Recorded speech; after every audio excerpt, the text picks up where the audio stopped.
여러분들 속상한 일들 많으시죠?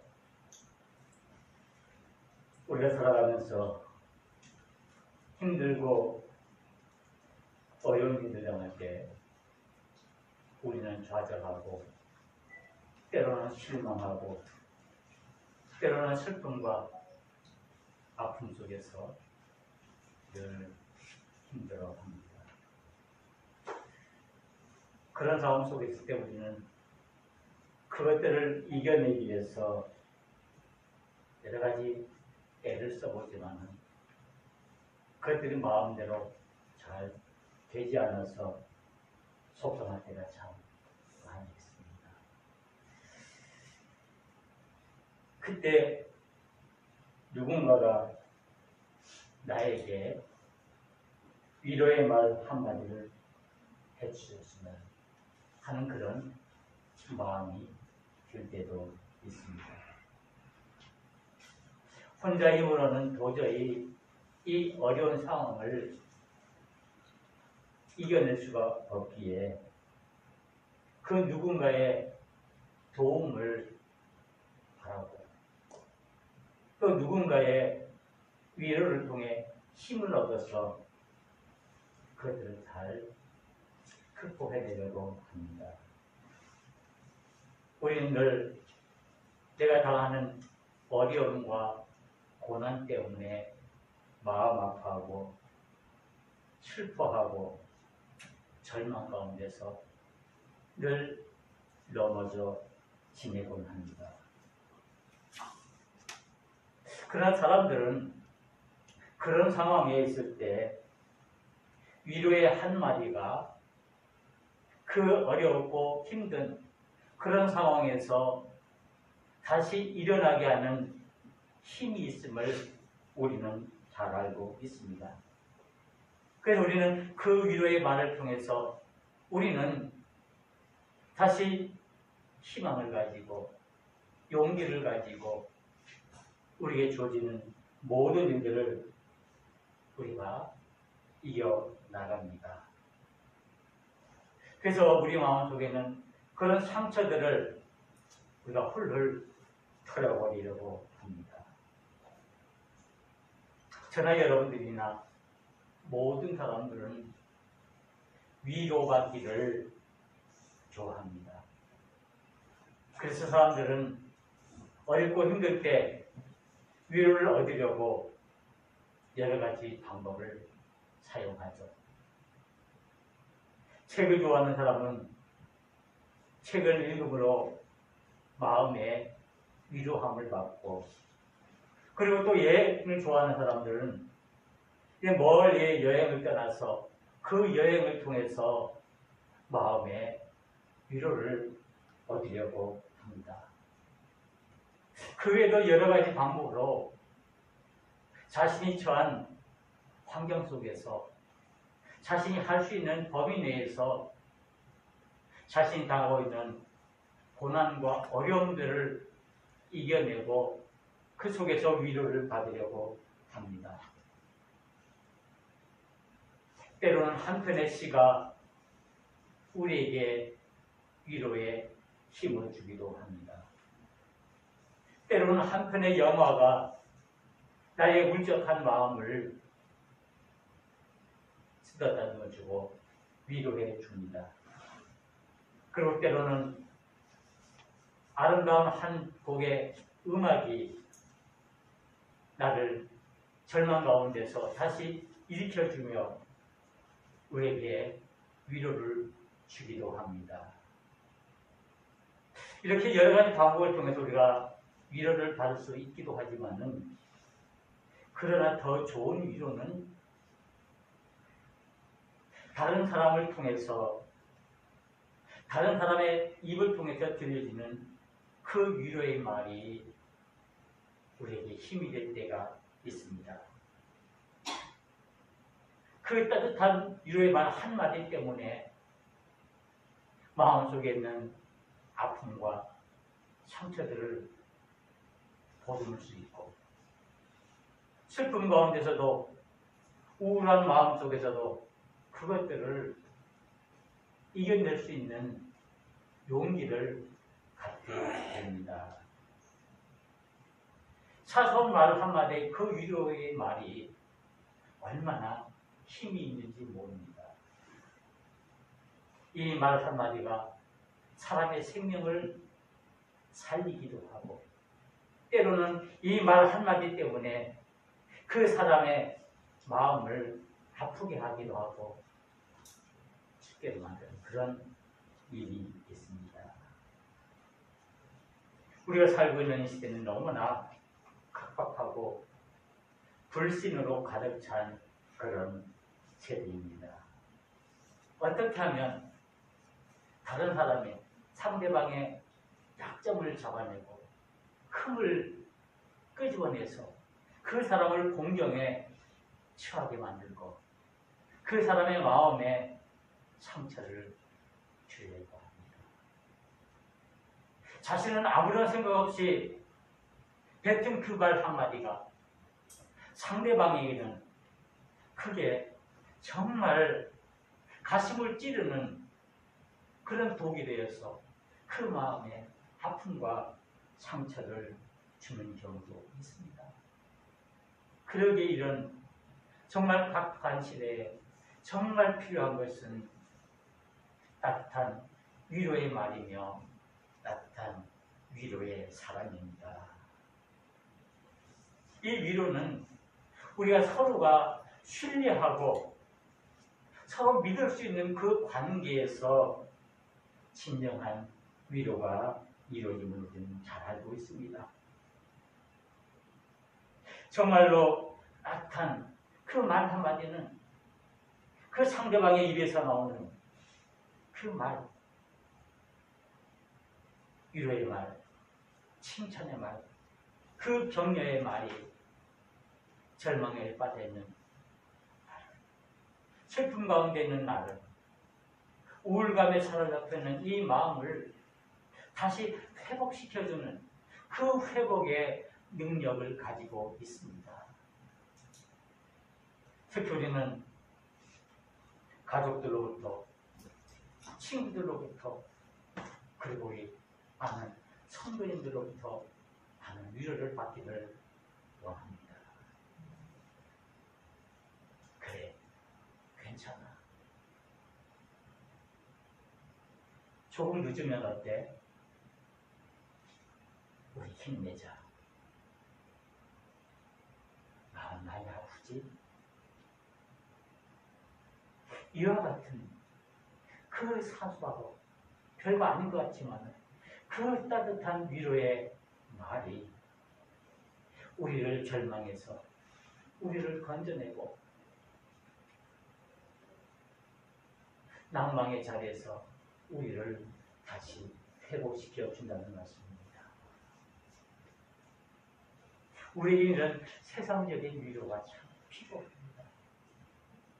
그러나 우리 믿음의 사람들은, 우리 그리스도들은 이와 같은 세상적인 위로도 중요하지만은 그보다 더 중요한 위로가 있습니다. 그것은 바로 영적인 위로입니다. 우리의 영혼을 살리는 그 영적인 위로가 우리의 믿음을 더욱더 돈독해 하고 우리의 믿음을 더욱더 흔들지 않는 그 굳건한 자리에 서게 한다는 말씀입니다. 우리는 어떻게 이런 영적인 위로함을 받을 수가 있습니까? 우리가 어떻게 하면 이 영적인 회복으로 우리의 무너졌던 그 신앙들을, 우리의 마음들을 다시 일으켜 세울 수가 있습니다. 그것은 말씀과 기도입니다. 말씀과 기도를 통해서 우리는 영적인 위로함을 받을 수 있다는 말씀입니다. 그 말씀은 구체적으로 이 성경 말씀이 될 수도 있고 우리에게 들려지는 이 설교의 말씀도 될 수가 있고 또 우리가 함께 말씀을 가지고 나누는 가운데서 우리에게 들려지는 하나님의 음성이라고 할 수도 있습니다. 그래서 이 말씀을 통해서 하나님께서는 우리에게 영적인 위로를 준다는 사실입니다. 그리고 또 하나의 영적인 위로를 얻을 수 있는 길은 우리는 기도를 통해서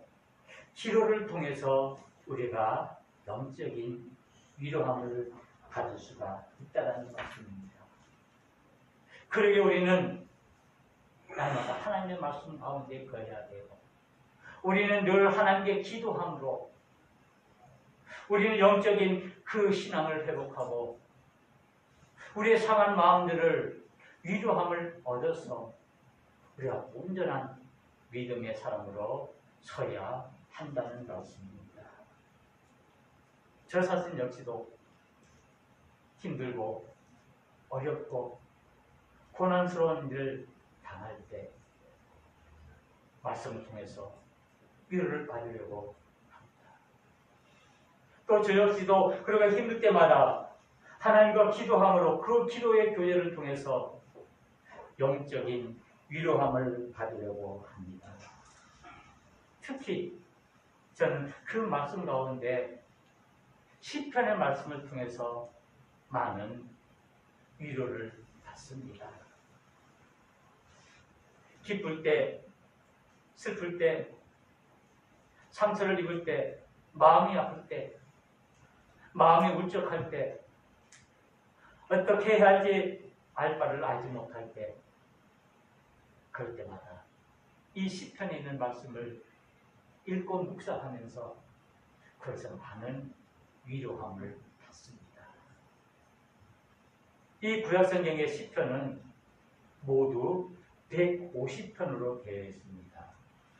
아주 긴 시죠.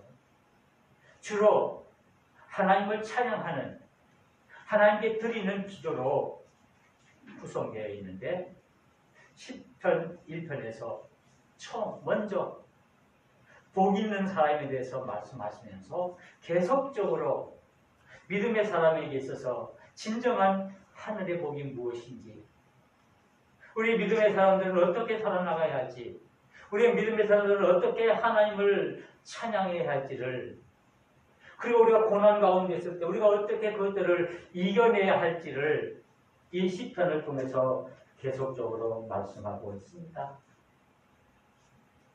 그 중에 특별히 오늘 우리가 본문의 말씀을 보니까 이 시편 23편은 많은 그리스도인들이 너무나 좋아하고 그리고 늘 애송하는 그런 시편입니다.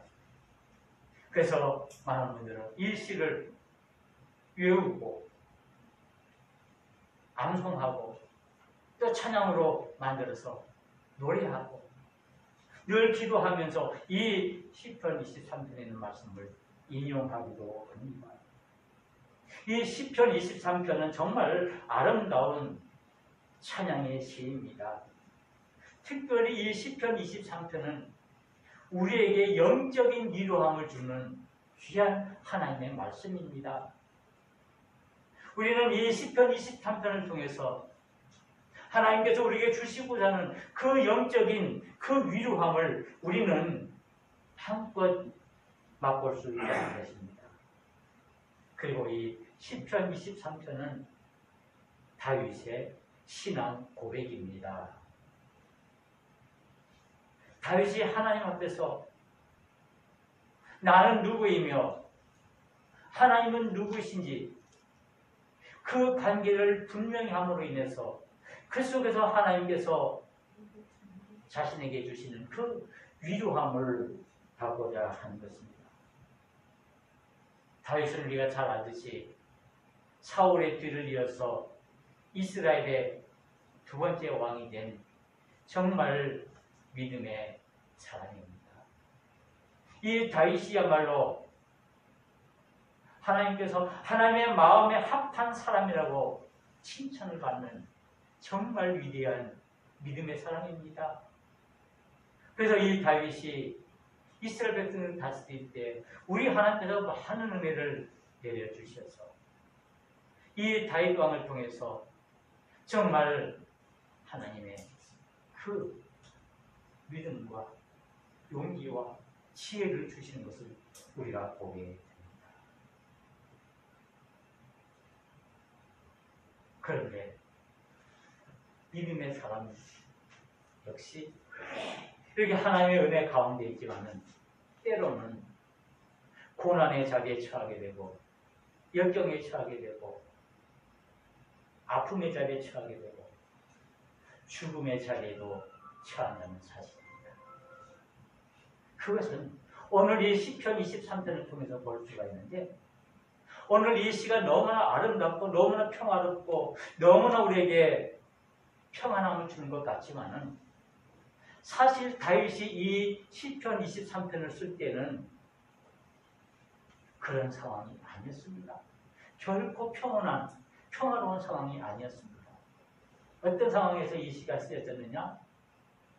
사울이 이 다윗을 시기해서 이 다윗을 죽이려고 쫓아다닐 때 창을 들고 칼을 들고 이 다윗을 쫓아다닐 때 그 사울을 피해서 그가 절망 가운데 있을 때, 고난 가운데 있을 때 정말 어려운 그런 상황에서 이 시를 썼습니다. 보통 우리라면 이렇게 어렵고 힘든 고난의 상황에 있으면 하나님을 원망하는 시, 하나님에 대해서 불평하고 분란하고 하나님 왜 이러십니까? 나를 도와주십시오 라고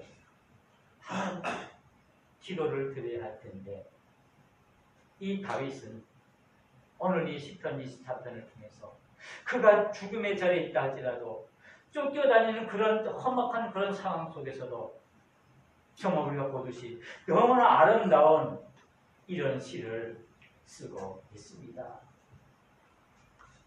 바로 죽음의 자리에서 이 고난의 자리에서 이 다윗은 무엇을 당하고 왔습니까? 절망과 고난과 실패를 바라보는 것이 아니다. 그의 시선을, 그의 눈을 들어 하늘을 바라보면서 하나님을 향했다는 사실입니다. 그래서 그 마음으로, 그 믿음으로 이 아름다운 이 시편 23편을 쓰고 있는 것입니다. 여기서 중요한 것은 우리의 믿음의 사람들은 우리 때때로 고난과 역경과 시련과 아픔이 우리에게 볼 때 과연 우리는 어떻게 해야 할 것인가? 그 속에서 우리는 하나님을 원망하고 우리 자신들을 원망하고 우리 이웃들을 불평하면서 내 자신의 그 처지를 한탄하며 우리가 어찌할 바를 모르는 그런 모습을 갖춰야 하지. 오늘 말씀을 통해서 주시는 말씀은 우리가 고난 가운데 있을 때 우리들의 시선을 하나님께로 향해야 한다라고 말씀하고 있습니다. 이 다윗은 정말 쫓겨다니는 이제 언제 자신이 죽을지 모르는 그런 험악한 상황 속에서 그는 하나님을 향해 기도하며 하나님을 찬양합니다. 바로 여기에 다윗의 위대함이 있습니다. 다윗 왕의 그 위대한 믿음이 바로 여기에 숨겨져 있습니다. 우리들의 믿음의 모습은 어떻습니까? 우리가 예수 믿는다고 여러분들에게 어려운 일 없습니까? 고난 없습니까? 아픔 없습니까? 아닙니다. 어쩌면 오히려 믿지 않는 세상 사람들보다 더 많은 고통과 고난과 시련과 실패와 아픔 속에서 살아가는 우리들입니다.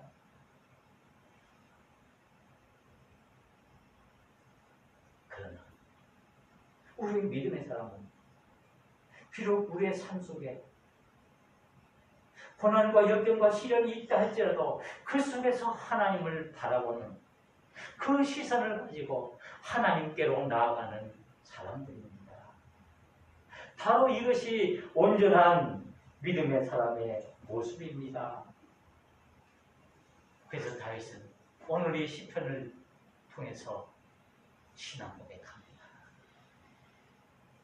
그가 처음 시작하는 것은 여호와는 나의 목자시니 라고 노래합니다. 나에게 있어서 하나님은 과연 누구신가? 참된 신앙의 고백은 하나님과 나의 관계가 어떻게 되는가를 분명히 드러내는 것입니다. 내가 신앙 고백한다는 것은 내가 믿는 하나님이 누구이신가를 분명히 밝히는 것이 신앙의 고백입니다. 그래서 다윗은 이제 자신의 그 고난의 상황 속에서, 그 역경 속에서, 그 죽음 가운데서 그가 하나님을 향한 신앙 고백이 가장 먼저 튀어나온 것은 여호와는 나의 목자 신이라고 고백하고 있습니다. 하나님은 나에게 있어서 목자가 되어주시는 살아계신 하나님이라는 사실을 고백하고 있습니다. 이 다윗은 원래 목동 출신입니다. 양을 키우고 이제 산으로 들러 다니면서 양떼를 몰고 다니는 그런 목동이었습니다. 그래서 어쩌면 그는 한때 이 목자의 삶을 산 사람입니다. 그래서 이 다윗은 이 목자가 어떤 역할을 해야 하는지, 목자가 무엇인지를 잘 알고 있는데 그것을 하나님을 향해서 고백하기를, 하나님은 나에게 있어서 목자와 같은 존재입니다. 나는 양이라면은, 내가 양 같은 존재라면 하나님은 나에게 있어서 목자가 되시는 분이십니다 라고 고백하는 것입니다. 이 목자는 바로 주인됨을 말합니다. 그 양의 모든 삶을 보호하고 이끌고 모든 것을 관장하는, 다스리시는 그 역할을 합니다. 그러기에 다윗은 하나님을 향해서 하나님은 나의 목자가 되어주시어서 나의 모든 삶을 주관하여 주시고 나의 모든 길을 인도해 주시고 나의 모든 상황 속에서 나를 보호해 주십니다라고 하나님 앞에 고백하고 있는 것입니다. 바로 하나님이야말로 나의 모든 것이 되어주시고 나에게 모든 것을 공급해 주시는 살아계신 하나님이라고 고백하고 있는 것입니다. 그래서 다윗은 입을 열려가자 여호와는 나의 목자시니라, 나의 목자시니, 그리고 이어서 내게 부족함이 없으리로다. 지금 다윗이 부족함이 없는 상태입니까? 아닙니다. 죽음의 자리에 있는 상태입니다. 쫓겨다니는 상태입니다. 그에게는 아무것도 없습니다. 그런 상황 속에서 그는 고백합니다. 여호와는 나의 목자시니. 이것이 바로 다윗의 고백입니다. 다윗의 신앙 고백입니다. 우리는 하박국의 신앙 고백도 잘 알고 있습니다. 비록 요양받는 소가 없다 할지라도 나는 여호와로 인하여 기뻐하고 즐거워합니다. 참된 신앙 고백이 아니겠습니까?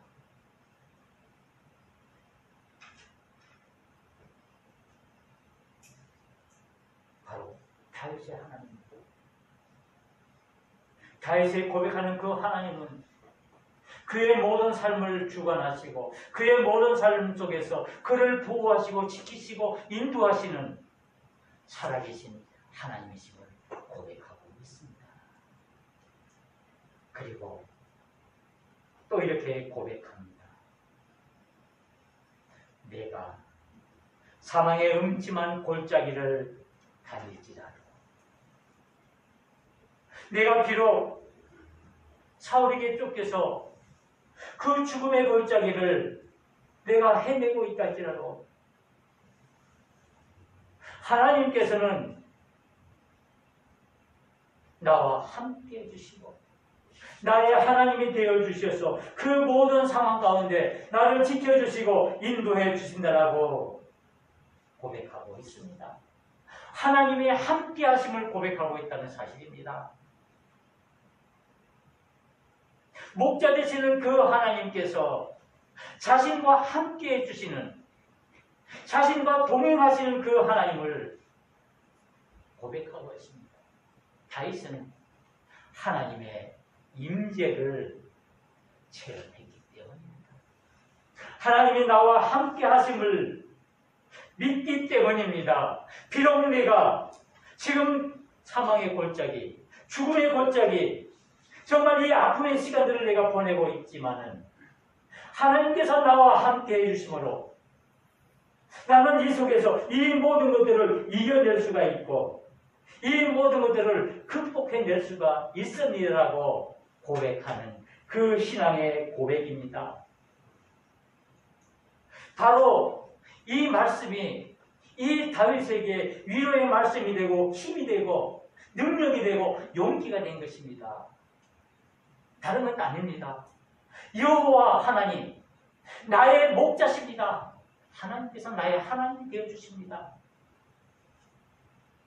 그래서 하나님이 나와 함께 해주시기에 나에게는 어떤 두려움도 이것들을 내가 이겨낼 수 있습니다.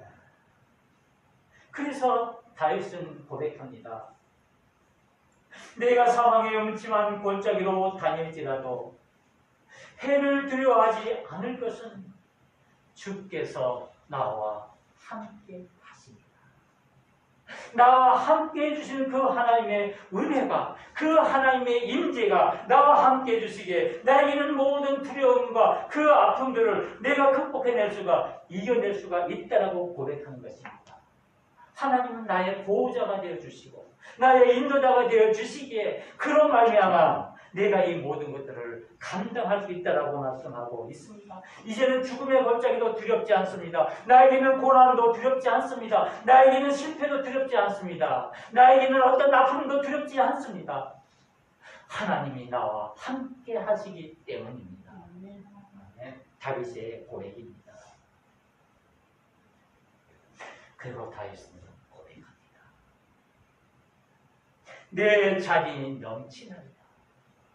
내 잔이 넘치나이다. 하나님께서는 자신의 자녀들을 그 원수의 손에서 지켜주시고 그 원수의 공격으로부터 그들을 지켜주시면서 보호해주시고 그들에게 필요한 모든 것을 허락해주시고 공급해주신다는 말씀입니다. 넘치는 은혜를 부어주셨다는 사실을 이 다윗은 깨닫고 있습니다. 사람들은요, 은혜를 받으면 잠깐의 순간은 기억하지만 금방 잊어버립니다. 그런데 반대로 나에게 미움을 주고 나에게 상처를 주고 아픔을 준 것은 평생 마음에 남습니다. 그래서 이런 말이 있죠. 미움과 원수는 돌에 새기고 은혜는 물에 새긴다. 그러나 다윗은 분명히 깨달은 것은 하나님의 은혜가 넘치도록 자신에게 임한 것을 알고 있다는 사실입니다. 믿음은요, 다른 게 아닙니다. 하나님의 주신 은혜를 깨닫는 것입니다. 하나님께서 나에게 은혜를 주셨다는 사실을 내가 믿는 것이 믿음입니다. 믿음이 별겁니까? 하나님이 나를 위해서 주신 그 구원의 은혜, 그 생명의 은혜, 그것을 내가 깨닫고 그 깨달음에 대해서 감격하면서 내가 주님을 위해서 내 몸을 아낌없이 드리는 것이 진정한 믿음이기 때문입니다. 하나님께서 다윗에게 베푸신 그 은혜를 다윗은 알았기에 그는 담대하게 고백합니다. 내 잔이 넘치나이다. 내 은혜가 넘치나이다. 라고 고백한 것입니다. 우리들의 믿음의 모습은 어떻습니까? 하나님께서 여러분들에게 무엇을 얼마나 주셨습니까? 하나님은 인식해서 그만큼 안 주셨죠. 때로는 하나님께서 주시는 것이 아까워서 여러분들에게 주시지 않았죠? 그래서 그것 때문에 왜 하나님 나에게는 이거밖에 안 주십니까? 불평하고 원망하고 왜 저 사람은 많은 은혜를 주는데 나는 왜 이거밖에 안 주시냐라고 불평했다는 은혜들이 아닙니까? 그런 진정한 믿음의 사람, 하나님의 주신 은혜를 아는 사람입니다. 그 은혜를 깨닫는 사람입니다. 여러분 한번 돌이켜 보십시오. 여러분들이 받은 그 은혜가 얼마나 크고 얼마나 무궁무진합니까? 죽을 수밖에 없는 나를 위해서 하나님께서는 모든 것을 다 아낌없이 주셨습니다. 그런데 그것을 깨닫지 못한다면 그것은 나의 무지 때문이겠죠. 그래서 다윗은 고백합니다. 내가 여호와의 집에 영원히 살리로다. 내 평생의 선하심과 인자심이 반드시 나를 따르리니 내가 여호와의 집에 영원히 살리로다. 하나님의 전을 사모하며 하나님의 은혜를 사모하며 하나님의 그 인도하심과 보호하심에 감사하면서 이제는 내가 그 하나님과 내 평생 내 목숨 다하도록 함께 하나님과 동행하면서 살아나고있다고 고백한 것입니다. 다윗의 소원이 여기에 있습니다. 다윗이 원하고 바라는 것이 바로 이것입니다. 나에게 은혜 주신 것 좋지만은 그보다 더 중요한 것은 내가 하나님과 영원히 함께 살아가며 하나님께 영광과 찬송을 돌리는 것이 아니었습니다. 나의 고백이 무엇입니까? 나의 신앙 고백이 무엇입니까? 나에게 생명을 주시고 구원을 주신, 우리를 고난 가운데서 우리를 구원해 주신, 그리고 살아계셔서 우리를 다스리시고 우리를 섬기시는 그 위로의 하나님, 과연 우리는 무엇이라고 고백하고 있습니까? 시편 18편에 이렇게 다윗은 고백합니다. 나의 힘이 되신 여호와여, 내가 주를 사랑하나이다. 이것이 저와 여러분들이 고백이 되어야 합니다. 바로 내가 믿는 하나님은, 여호와 하나님은 나의 목자가 되시기에 비록 내가 사망의 음침한 골짜기로 다닐지라도 내게 넘치는 은혜를 주시는 그 하나님이시기에 내가 여호와의 집에 영원히 거하면서 나의 힘이 되신 이 하나님 사랑하는 것이 나의 고백이 되어야 합니다. 그래서 다윗은 고백합니다. 나의 피난처 되시고 나의 산성 되시고 나의 요새 되시고 나의 다윗 되시는, 나의 삶의 주인 되시는 그 하나님께 모든 것들을 맡기겠습니다. 고백이 오늘 저와 여러분들이 고백이 되어야 합니다. 우리의 위로자가 되어주시는, 우리의 믿음의 위로자가 되어주시는, 우리의 영적인 위로가 되어주시는 예수 그리스도를 나의 구주로 온전히 고백하고 그분과 함께 동행하는 삶을 통해서 우리가 절망 가운데서, 아픔 가운데서, 고난 가운데서 위로하시는 그 하나님의 능력으로 다시 회복하는 우리가 되어야 할 것입니다. 여호와 하나님 나의 목자. 기도하시겠습니다. 은혜로우신 하나님 아버지 감사합니다. 오늘 그간 주님 은혜를 사모해서 주님 전에 나와 하나님께 예배합니다.